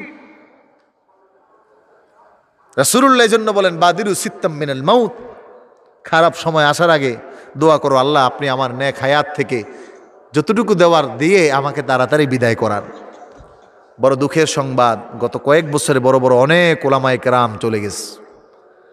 বিপদ আসনি সংকেত সামনে। পৃথিবীর ইতিহাসে, বাংলার ইতিহাসে কোনোদিন বিদায় অনুষ্ঠানে র্যাগ ডে ছিল না। বিদায় অনুষ্ঠান আমরাও তো করেছি, সেখানে র্যাগ ডে নামের কোনো শব্দ ছিল না। এখন বিদায় অনুষ্ঠান র্যাগ ডে হয়ে গেছে। বন্ধু বান্ধবীর বুকে লেখা দেয়, বান্ধবীর পিঠে লেখা দেয়, সেক্সুয়াল সম্পর্কের কথা লেখে, বাজে কমেন্টস লেখে, নাচানাচি করে। এটা বিদায় অনুষ্ঠান নাকি মরার অনুষ্ঠান, এটা বুঝাই এখন কঠিন। কথা বলেন ঠিক কিনা? দাজ্জালের আবির্ভাব, এই সব দেখে মনে হইতেছে দাজ্জাল খুব তাড়াতাড়ি আসবে, খুব তাড়াতাড়ি, সময় খুব কাছ। এজন্য বাবাজিরা আমার, সূরা কাহাফের নাম কি সূরাটার? সূরায়ে, যারা বলেন সূরায়ে 15 পারায় আছে। কত পারায়? 15 পারা, অর্ধেক খুললে পেয়ে যাবেন। সূরা বনী ইসরাঈলের পরের সূরা সূরা কাহাফ। এই সূরা কাহাফের হাদিসে আসছে, যদি কেউ প্রথম 10 আয়াত মুখস্থ করে এবং এটা তেলাওয়াত করে, তাহলে আল্লাহ রাব্বুল আলামিন তাকে দাজ্জালের হাত থেকে বাঁচায় দিবেন, দাজ্জালের হাত থেকে রক্ষা করবেন। বললেন হুজুর আমি এমনি বাঁচতে পারবো না, কারণ দাজ্জাল যখন আপনাকে দেখাবে একটা মানুষের মাইরা আবার বাঁচায় লাইতে, দাজ্জালের দলে লোক বেশি থাকবে, দাজ্জালের দল ভারী থাকবে, দাজ্জাল মানুষকে মারবে বাঁচাবে, যা বলবে তাই হবে। নদীর পানি শুকাইতে বলবে শুকাইয়া যাবে, মরা মানুষ দাঁড়াইতে বলবে দাঁড়ায় যাবে। এগুলো দেখে আপনার আমার মতো কলিমুল্লা আর গরুর গোস্ত খাওয়ার মুসলমান ইমান রাখাটা বড় কষ্ট। এখন তো আমার মনে হয় এমন, ভোটের সময় 500 টাকা দিলেই তো ইমান শেষ। কথা কয় না? আপনাদের এলাকায় না হোক, আমি দোয়া করি, কিন্তু 500 টাকা রাত্রে দিলেই পরের দিন সকালবেলা আর ইমান থাকে। আর দাজ্জালের সামনে তো কথাই নেই। বিশ্বনবী মুহাম্মদুর রাসূলুল্লাহ বলেন, আনতালিদাল আমাতু রাব্বাতাহা ওয়া আনতারাল হুফাতাল উরাতাল আলা। হে আমার সাহাবীরা শোনো, সময়টা তখন খারাপ মনে করবে যখন তোমরা দেখবে একজন দাসী তার মনিবকে প্রসব করেছে। ব্যাখ্যার মাঝে আসছি, রাসূলুল্লাহ বলেন, শোনো, মায়ের সামনে সন্তান নিজেকে বড় পণ্ডিত দাবি করবে, বাবা মার সামনে সন্তান নিজেকে রাজা দাবি করবে। আনতালিদাল আমাতু রাব্বাতাহা, যেই মা তাকে প্রসব করেছিল ওই মাকে সে দাসী হিসাবে ব্যবহার করবে। একটু ভালো করে, একটু চক্ষু বন্ধ করে বলেন, আজকে সমাজে ব্যাপারটা তো তাই হয়ে দাঁড়াচ্ছে। সন্তান বিদেশে যাওয়ার পরে ক্ষমতা তার হাতে, অর্থ তার হাতে, আপন স্ত্রী রাজত্ব করে অনেক এমন সন্তান আছে নিবিড়ে নিবৃত্তে বাবা মাকে চাকরের মতো খাটায়। কথা বলেন ঠিক কিনা? আরেকটি ব্যাখ্যা আছে, যেই মানুষটা সমাজে নিচু লেভেলের, যেই মানুষটা সমাজে অর্থবিত্তের মালিক হওয়ার কথা ছিল না, ওই মানুষগুলো বড় বড় বিল্ডিংয়ের মালিক হয়ে যাবে। আমার তো মনে হয় গত 15 বছরের মধ্যে এমন অনেককে আমার নিজ চোখে আমি দেখেছি, হ্যান্ড টু মাউথ ছিল, দিনে এনেছে দিনে খেয়েছে, বাসের হেল্পার ছিল, শুধুমাত্র ওই দলের ইউনিয়নের একজন সদস্য হওয়ার বিনিময়ে 15 বছরে 15টা বাসের মালিক হয়ে গেছে। কেউ বা আবার 5 তলা 10 তলার মালিক হয়েছে। কথা বলেন ঠিক কিনা? নবীজি বলেন, এই সময় যখন আসবে তখন বুঝবে যে কিয়ামত আর দূরে। আনতালিদাল আমাতু রাব্বাতাহা ওয়া আনতারাল হুফাতাল উরাতাল আল, কই দেখবে খালি বিল্ডিং উঠতেই আছে। আরেকটি নবীজি বললেন, শোনো, সমাজে মূর্খ মানুষগুলো, যাদের কাণ্ড জ্ঞান বলতে কিছু নাই, যারা জ্ঞানী ছিল না। আজকের কথায় আপনাকে বলি ভাইরা আমার, আমি আজকে বিমান বাংলাদেশে করে আপনাদের সিলেটে ভ্রমণ করেছি। নামাজ পড়িয়ে দ্রুত যখন এয়ারপোর্টে এসে দেখলাম 3টার ফ্লাইট 4:30টায় ছাড়বে, 2টার ফ্লাইটের মানুষদেরকে দাঁড় করিয়ে আছে। একটু আশেপাশে খেয়াল করে দেখলাম বাংলাদেশ বিমানের যেই কর্মী তাদের সংখ্যাটাই বেশি। ইউএস বাংলা আছে, নব এয়ার আছে, তাদের লোক কম কিন্তু তাদের সার্ভিস দ্রুত হইতেছে। কিন্তু বাংলাদেশ এয়ারলাইন্সের লোকের অভাব নাই, কিন্তু সব জমাট হয়ে আছে। চিন্তা করলাম নবীজির হাদিস, আহারে মূর্খরা সমাজের নেতা হবে। এখন তো এমন মনে হয় সমাজের যত নেতা বেকুই মূর্খ। কথা কন না ভাই? কথা বলে, কিছু পারে না। পশ্চিম দিকে উষ্টা খাইও পড়ে না। পশ্চিম দিকে উষ্টা বুঝেন? উষ্টা বুঝেন না নিবা? ওই যে পায়ে হাঁটতে নিয়ে বাইজা ফিরে যায় না নি, এটারা আমাদের ওই লোকাল অঞ্চলে বলে উষ্টা। আপনাকেও কি কয়? উষ্টাই কয়। ও, এটা মিল্লা গেছে সিলেটের লোকে। উষ্টা খায়ও পরে না এমন লোক আছে না নাই? কিন্তু ইলেকশন আইলে আহারে নামাজি রে, টুপি আর মাথার থেকে খোলে না। যদি বলা হয় সিগনেচারটা দে, কয় সিগনেচার পারি না, টিপসই নেই। কথা কয় না।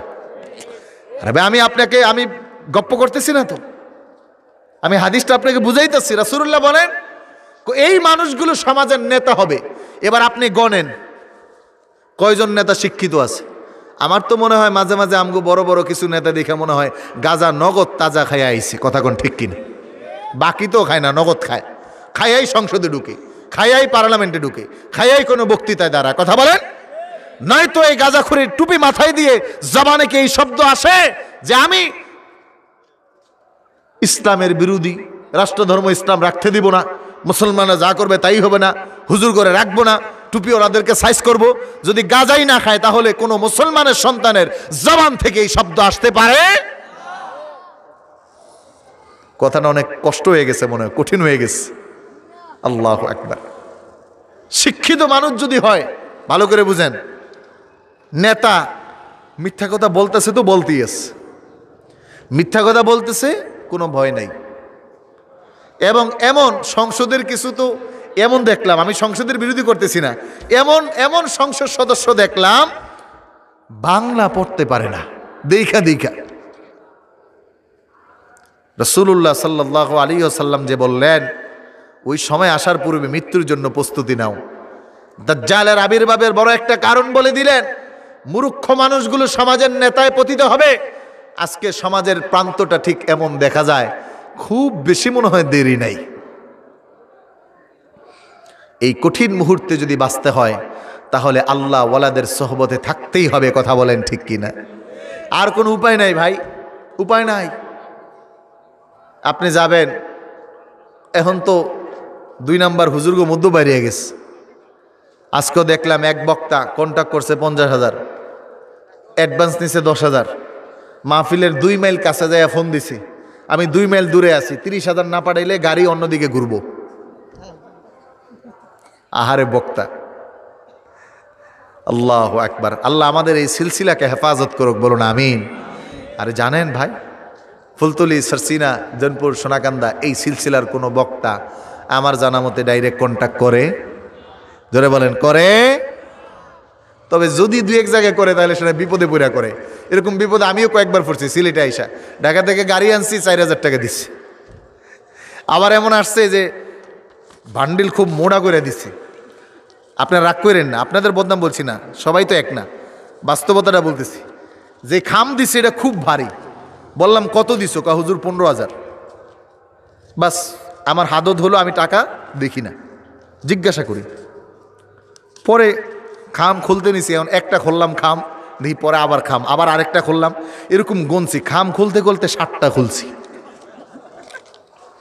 কয়টা জায়গা আপনাদের কাছাকাছি নাম বলা যাবে না, হিল আবার বিপদ আছে।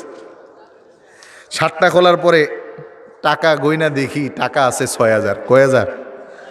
আমি বললাম আল্লাহ তোরে হেফাজত করুক। এই যে এক কঠিন পরিস্থিতি আমাদের মাসলাকে এখন পর্যন্ত রাহবারদের থেকে আদেশ, এই যদি হয় একজন আলোচকের কাণ্ড, তাহলে তাকে দিয়ে কি শিখবে? আর আমরাও কি জানেন, খালি ভাইরাল বক্তা চাই, টাকা যা হোক দিব। আল্লাহর কসম, তাহলে আমি যে ইসলামিয়া আল ইসলার কাজগুলো অন্তত এই থেকে দূরে আছে। যারা আলোচক হিসাবে আসে তারা বলে আমাদেরকে ইজ্জত ঠিক মতো করবে, আর ওরা চেষ্টা করে ঠিক মতো ইজ্জত করতে। কিন্তু সবসময় যে একজন ইজ্জতওয়ালার ইজ্জত দেওয়া যাবে, কখনো ইজ্জতের কমতি হবে না, বিষয়টা তা না। মাঝে মাঝে হতেই পারে। আর এটা যখন হওয়ার পরে একজন আলোচক মানবে, তখন বোঝা যাবে 30টা মাহফিল 30 দিন করেছে, তো 5টা 10টা মাহফিলে একটু অর্থ কম হতেই পারে, সমস্যা হতেই পারে। এটা যদি মাইনা নিতে পারে তাহলেই এটা সঠিক দায়ী। কথা বলেন ঠিক কিনা? কি সাপ কেবলার আসে কোনোদিন টাকা গইনা নেয় না? দেইখা নেয় না? কইয়া আসে 50,000 দিতে হবে? আল্লাহু আকবার। আমার ভাইরা, এজন্য আপনারাও এই বিষয়গুলো উপলব্ধি করা দরকার আছে না নাই? আমার কথা কি বুঝতেছেন? আমি ভাঙা ভাঙা কিছু কথা বলতেছি, একটু সুর আজকে কম দিতেছি। কেন? এটা বুঝাইতে হইলে সব কথা সুর দিলে চলে না। এই যে যেই কথাটা বললাম, বক্তা এখানে সুরের কিছু না, এটা বুঝার বিষয়। নেতা এখানে সুরের কিছু না, বুঝার বিষয়। এজন্য আমরা এভাবে বুঝার চেষ্টা করবো। একটু জিকির করুন, লা ইলাহা লা ইলাহা মাশাআল্লাহ, লা ইলাহা ভালো লাগে, লা ইলাহা মজা লাগে, লা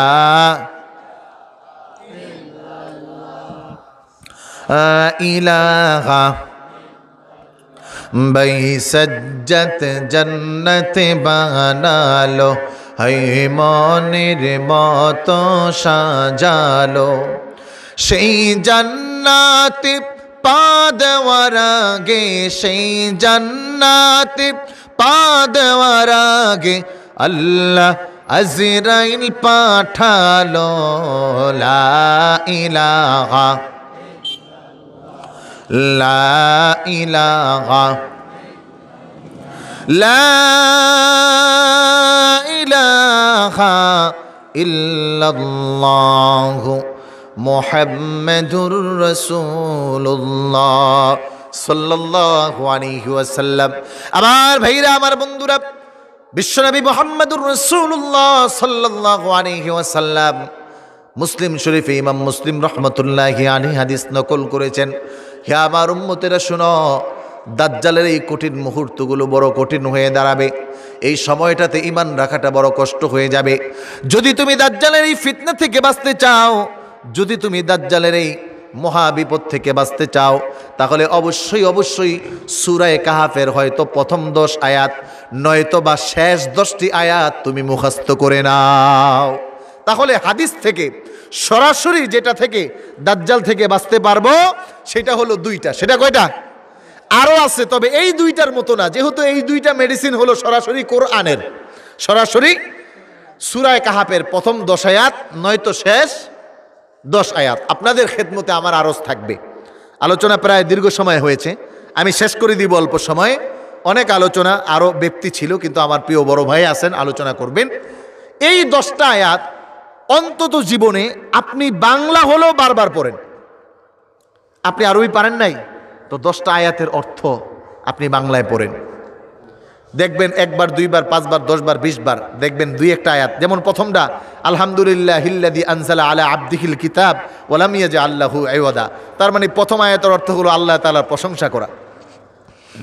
এই প্রশংসা আপনি যে কোনো আয়াত দিয়ে করেন, যে কোনো অর্থ দিয়ে করেন, যে কোনো ভাষায় করেন, প্রশংসা হবেই আল্লাহর।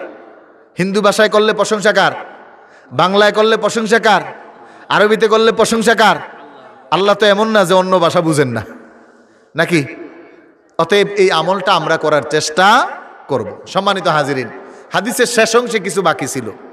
আবু যর গিফারি রাদিয়াল্লাহু তাআলা আনহু মুসলমান হওয়ার কথা বলেছিলাম। তিনি মক্কার সামনে, কাবার সামনে গিয়ে এলান করে বললেন, ইয়া মাশারাল কুরাইশ, হে কুরাইশ সম্প্রদায়, হে মক্কার অধিবাসী, তোমরা শুনো, আমি আবু যর গিফারি বলছি যে আমি মুহাম্মাদুর রাসূলুল্লাহর হাতে হাত রেখে মুসলমান হয়ে গেছি। সুবহানাল্লাহ বলেন। নবীজির সামনে হিম্মত করে বলে আসছে, কিন্তু ওই সময় মক্কার আবহাওয়াটা স্বাভাবিক না অস্বাভাবিক মনে আসেনি? 144 দ্বারা জারি, কোনো কথাবাদী চলবো না, কল্লেই ধরবো। ইবনে আব্বাস রাদিয়াল্লাহু তাআলা আনহু বলেন, এ পৃথিবীর মানুষ শোনা, আল্লাহর কসম করে বলি, যখন আবু যর গিফারি রাদিয়াল্লাহু তাআলা আনহু এই এলান করে দিলেন, সাথে সাথে বৃষ্টির মতো পাথরগুলো তার উপর পড়া শুরু হয়ে গেল। প্রথম দিন তাকে পাথর মারতে মারতে বেহুশ করে ফেলিয়ে দেওয়া হলো। হযরত আব্বাস গিয়ে কুরাইশদেরকে বললেন, সাবধান, তোমরা থামো, তোমাদের ধ্বংস অনিবার্য হয়ে যাবে। কার উপর তোমরা আঘাত করতেছো জানোনি? এটা হলো গিফার গোত্রের মানুষ। আমরা তো ব্যবসা আর করতে পারবো না, কারণ ব্যবসা করতে হলে গিফার গোত্রের পাশ দিয়ে যেতে হবে। শয়তান হলেও ইমানদার, শয়তান হলেও আছে না, কয় আমি নামাজ না পড়লে কি হবে মুসলমান, নামাজ না পড়লে মুসলমান। শয়তানেরও শয়তান। আমি মাঝে মাঝে বলি যে শয়তান মাঝে মাঝে আমাদের মানুষ শয়তানের কাজ দেখে ও আমাদেরকে সেলুট দেয়ার বলে, ভাই তুই না থাকলে আমি পরিপূর্ণ ডিউটি আদায় করতে হতো, তোর মতো কিছু লোক থাকার কারণে আমি কিছু রেস্ট পাই। দেখেন মারতাছে, আবার এই চিন্তাও করে, কয় ব্যবসা যদি না করতারি। এজন্য আমাদের দেশে কিছু পোল্টিবাজ নেতা আছে, চিনেন? কথা কয় না ভাই, চিনেন? সুবিধাবাদী জিন্দাবাদ, সুবিধাবাদী জনগণের কাছে যখন প্রয়োজন তখন যায়। আমি জানি না ভাইজান, মনে হয় আপনাদের নেতা মানুষ নাকি? হ্যাঁ, আল্লাহু আকবার, চেয়ারম্যান পদপ্রার্থী। তবে ওনার আসার পরে আপনাদের যা অভিব্যক্তি মনে হলো, ওনাকে আপনারা পছন্দ করেন। আমি দোয়া করি ওনাকে আল্লাহ নেতার পরিপূর্ণ গুণ দান করুক, বলুন আমিন। আর যদি এই নিয়ত থাকে যে ভোটের পরে চুরি করবো, তাহলে যেন নেতা না হয় ভাই, ঠিক আছে? ডাইরেক্ট কথা, কথা কোন ঠিক কিনা? যদি এই নিয়ত করে যে হ্যাঁ জনগণের খাদেম হব, তাহলে আমি ওয়াদা করছি, আমি তাকে বলছি আল্লাহর কসম, তার রিজিক, তার সম্মান বাড়াবেন কে? জোরে বলেন কে? আব্বাস বলে আমি চিল্লায় বললাম, এই থামো, যদি না থামো তাহলে ব্যবসা তো করতে পারবা না। তোমরা কুরাইশরা ব্যবসা করতে যাও, ব্যবসা না করতে গেলে তো না খায়া মরতে হবে। এখন পাগল তো, মারছে তো জোশে, শোনার পরে আরে খাইছে তো, তাড়াতাড়ি থামা। মায়ের থামাইছে। পরের দিন আবার আইছে, আবারও এলান করছে, কিতাবের মধ্যে লেখে তাকে আবারও মারছে। অসুস্থ অবস্থায় বাড়ি তাকে রাখা হলো। সুস্থ হওয়ার পরে রাসূলুল্লাহ সাল্লাল্লাহু আলাইহি ওয়াসাল্লাম আবু যর গিফারিকে দেখতে গেছে। গিয়ে বলে, আবু যর কেমন আছো তুমি? নবীজিকে বলে, ইয়া রাসূলুল্লাহ, ইয়া হাবিবাল্লাহ, আমি ভালো আছি, আপনি কেমন আছেন নবীজি? আপনার টেনশনে ছিলাম, আপনার কোনো বিপদ হলো কিনা। বিশ্বনবী মুহাম্মদুর রাসূলুল্লাহ ডাক দিয়ে মনে, না রে আবু যর, আল্লাহ রাব্বুল আলামিন আমাকে হেফাজত রেখেছেন। আবু যর রে কত বার তোমাকে বললাম তুমি তোমার ইসলামের কথাটা এখন বলো না, যেগুলো পরিস্থিতি বড় খারাপ, তোমার উপর আক্রমণ হতে পারে, 144 দ্বারা চলতেছে, তুমি ইসলামের কথা কেন বলতে গেলে? নবীজির সামনে হযরত আবু যর গিফারি রাদিয়াল্লাহু তাআলা আনহু চোখের পানি ছেড়ে দিয়েছে, ডেকে বলে ইয়া রাসূলুল্লাহ ইয়া হাবিবাল্লাহ, আল্লাহর কসম করে বলি নবী হে, আপনার হাতে যখন হাত রেখে কালিমা পড়ে মুসলমান হয়ে গেলাম, আমার ভিতরে একটা তাজা তাজা ভাব চলে আসলো, হৃদয়ের মধ্যে একটা শক্তি হলো। মক্কার প্রান্তরে গিয়ে যখন দাঁড়িয়ে বললাম আনা মুসলিম, আমি মুসলমান পরিচয় দিলাম, মানুষের সামনে যখন বললাম আশহাদু আল্লা ইলাহা ইল্লাল্লাহু ওয়াহদাহু লা শারীকা লাহু ওয়া আশহাদু আন্না মুহাম্মাদান আবদুহু ওয়া রাসূলুহু ইয়া রাসূলুল্লাহ ইয়া হাবিবাল্লাহ, আমি মনে মনে নিজেকে বড় তৃপ্তিদায়ক মনে করলাম এত বড় সত্য কথাটা কেমন করে না বলে থাকতে পারে। নবীজি হে, আপনাকে ওয়াদা করছি ইয়া রাসূলুল্লাহ, এরকম ইসলাম প্রচার করার কারণে, সঠিক মুসলমান পরিচয় দেওয়ার কারণে যতগুলো পাথরের আঘাত খেয়েছি রাসূলুল্লাহ, আমার তো কষ্ট লাগে নাই, তার চেয়ে বড় ভালো লেগেছে আমি একজন মুসলমান হিসাবে আমাকে পরিচয় দিতে পেরেছি। বলুন সুবহানাল্লাহ। এজন্য মুসলমান হওয়ার জন্য চেষ্টা করা। মুসলমান হতে হলে প্রয়োজনে বাইরে খেতে হয়, মুসলমান হতে হলে প্রয়োজনে অনেক সময় চুপ থাকতে হয়, মুসলমান হতে হলে অনেক সময় নিজের স্বার্থটাকে ছেড়ে দিতে হয়, মুসলমান হতে হলে অনেক সময় নেতার কথা মানতে হয়, মুসলমান হতে হলে অনেক সময় রাত্রে উঠে শুধু দোয়া করতে হয়। কথা বলেন ঠিক কিনা? এজন্য এই গুণগুলো যেন আমাদের মধ্যে থাকে। শুধু মনে হয় মুসলমান হতে হলে গীবত করতে পারবেন, জোরে বলেন, গীবত করা যাবে, চগলখুরি করা যাবে, নামাজ ছেড়ে দেওয়া যাবে? এই মাথায় এই বিষয়টা বোঝানোর পরে এই যদি আমার আমল হয়, তাহলে আমি দাজ্জাল থেকে বাঁচার রাস্তা পেলাম, আল্লাহ রাব্বুল আলামিন আমাকে হেফাজত করবে। এজন্য ভাইরা আমার, এই মুসলমানিত্ব টিকে রাখতে যদি আমাদের দেশে কোনো কিছু প্রয়োজন হয়, করতে রাজি আছে তো ইনশাআল্লাহ? জোরে বলেন, রাজি আছে তো ইনশাআল্লাহ? শাহজালাল ইয়ামানী রহমতুল্লাহি আলাইহি যখন রাজা গৌর গোবিন্দ বললেন ইসলাম চলবে না, মুসলিম চলবে না, তাওহীদ চলবে না, তার বিরুদ্ধে প্রতিরোধ গড়েছে। কথা বলেন ঠিক কিনা? সেই প্রতিরোধ শুধু তরোয়াল দিয়ে ছিল না, সেই প্রতিরোধ শুধু পাথর দিয়ে ছিল না, সেই প্রতিরোধের ভাষা এটাও ছিল, কাবলা ফুলতলি রহমতুল্লাহি আলাইহি যেমন তাহাজ্জুদে দাঁড়িয়ে আল্লাহ তাআলার কাছে কেঁদেছে, প্রয়োজন হলে আমাদের সেই প্রতিরোধও করতে হবে। আর যদি এটাও প্রয়োজন হয়, তারা যেমন মনে করে আমরা ঘুমাই, তাদেরকে জানাতে হবে শাহজালাল ঘুমায়, শাহজালালের সৈনিক জাগ্রত আছে, শাহ মাকদুম ঘুমায়, শাহ মাকদুমের সৈনিক জাগ্রত আছে, শাহ এখতিয়ার ঘুমায়, শাহ এখতিয়ারের সৈনিক জাগ্রত আছে, শাহ ফুলতলি ঘুমায়, শাহ ফুলতলির সৈনিক জাগ্রত আছে, শাহ নিজামপুরি ঘুমায়, নিজামপুরের সৈনিক জাগ্রত আছে, সাসিনার নেসার ঘুমায়, নেসারের সৈনিক জাগ্রত আছে। প্রয়োজন হলে বাতিলদের সাথে আবার তলোয়ার নিয়ে রাজপথে কায়েম হবে। কথা বলেন ঠিক কিনা?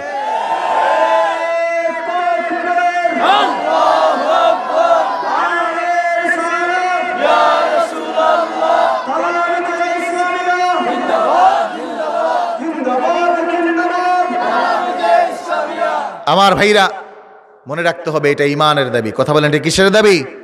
ইমানের দাবি। আমি মুসলমান, এই দাবিতেই এটা করা। আল্লাহ রাব্বুল আলামিন আমাদেরকে বুঝার তৌফিক দান করুক এবং আমাদেরকে পরিপূর্ণ মুসলমান হয়ে এই পৃথিবী থেকে বিদায় নেওয়ার তৌফিক দান করুক। আরেকটি আবেদন করেই আমি শেষ করব। আল্লাহ রাব্বুল আলামিন, আমরা এখানে অনেকেই বাবা আছি, অনেকেই সন্তান আছি, যুবক আছি, বাবা হব।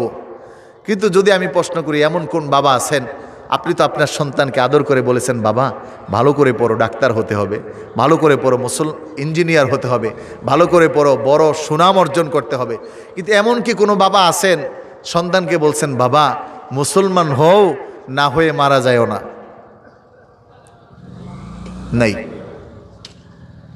আপনাদের খেদমতে আজকে আরজ অনেক উপদেশের মাঝে বাবাকে এই উপদেশটাও দিয়েন যে বাবা মুসলমান না হয়ে মারা যেও না।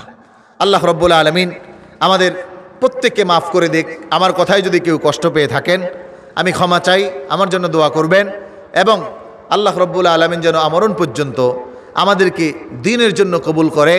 ওমা তৌফিকি ইল্লা বিল্লাহ। ওয়াসসালামু আলাইকুম ওয়া রাহমাতুল্লাহি ওয়া বারাকাতুহু। সকলেই বিসমিল্লাহ সহ সূরা ফাতিহা পড়েন। বিসমিল্লাহির রহমানির রহিম। আলহামদুলিল্লাহি রাব্বিল আলামিন আর রহমানির রহিম মালিকি ইয়াউমিদ্দিন।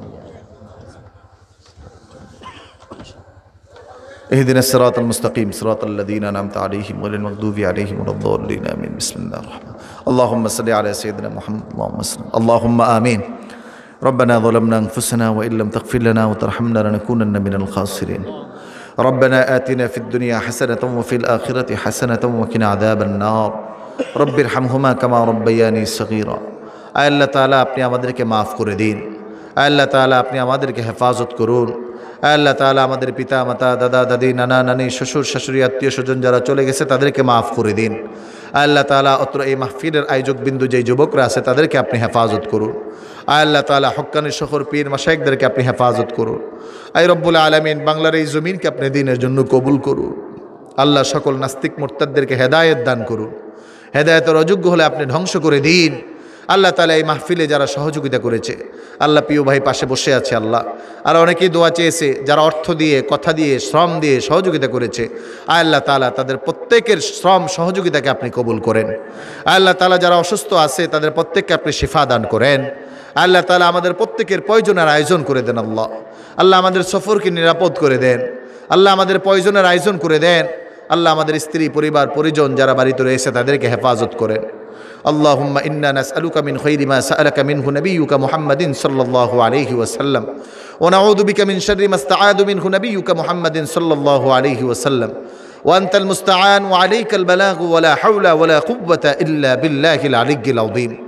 سبحان ربك رب العزة عما يصفون وسلام على المرسلين والحمد لله رب العالمين.